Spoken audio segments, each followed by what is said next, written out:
glimrende eksempel på, hvor galt det kan gå. Kombardoerne, de er jo røvhuller i eget kongerige, der hvor de står. Og vi andre skal død og pine bare ret ind efter kombardoerne. Og ja, det kan være, at jeg lige skal forklare, hvad en kombardo er. En kombardo, det er ham, der står og vinker, der ombord på færgen. Ja, kombardo, du kører bare, hvor det er fint, du kører bare. Kom bare, kør bare. Det er en kombardo.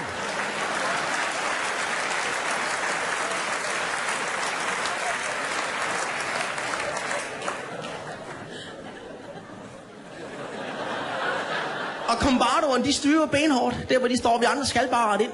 Og man kan sige, et stykke hen ad vejen, okay, fair nok.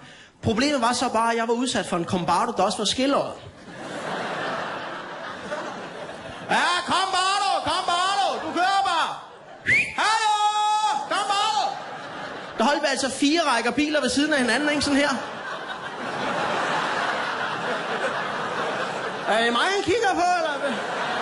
Kom nu, mand, hvad er du?